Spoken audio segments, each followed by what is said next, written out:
So at first I was really grappling with those differences, right? So at first I was like, I'm in these duels, right? If you play Quake, you know what it's like to be in a rocket duel with somebody. You both got a similar weapon, or they've got a lightning gun, you've got a rocket launcher, and you have a sense of the back and forth, right? You have a sense of like who's ahead and who's behind.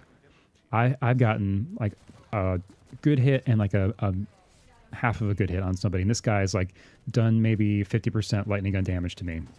I have a sense of where the battle is, and then suddenly they'll activate their ultimate ability or their ability, whatever it is, their active ability, and spit acid on me. What? And now I've take this like unexpected damage, and I'm gone, right? And it's sort of like, well, shit, that's not what Quake is about.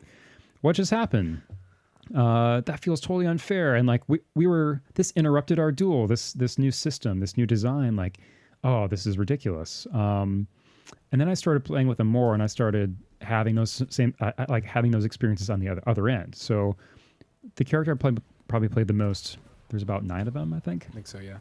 He's called Scale Bearer, and Scale Bearer is big hulking, mythical soldier-looking dude. Yeah, cool outfit. The characters are all different sizes too. They have different hitboxes. Yeah. They have different movement styles, I should mention. But Scale Bearer, his ability is he has this kind of rhino-like forward dash with a little bit of turning ability, although it's limited. And if he plows into you, he'll do X amount of damage.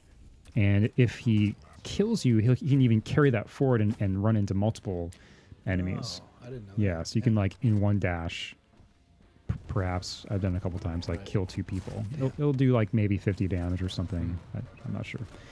So I started getting these kills, right? I'd be in these duels and I'd be like, shoot, they're vulnerable. They're up against a wall. I can just ram into them and kill them instantly. And it was like, oh, that felt great. That felt great. And now I'm like, oh, I like these abilities because of course they're working for me. Right. And I feel like my perspective on it has evolved to an extent where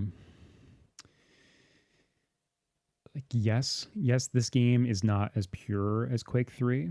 You know, there are a number of things that kind of undermine that and work against that. It's fundamentally a different type of game, but the core experience of trying to like building up your stack, as like a Quake player would say, you know, getting your armor and health up as high as possible so that you're ready to engage.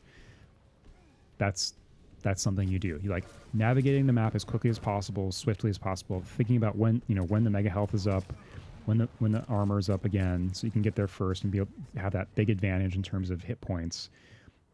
That's still completely preserved. Managing your weapons, completely preserved. Managing lines of sight on the map and sort of, you know, forming like a patrol path and anticipating your enemy's movements. That's all totally in place. And I think they do a good job in terms of sound design and some other stuff to enhance that. You know, the abilities, they have these moments of friction still for me where I'm fighting somebody and they disappear and they're invulnerable and I can't shoot them, and then they appear behind me and they kill me. Yeah.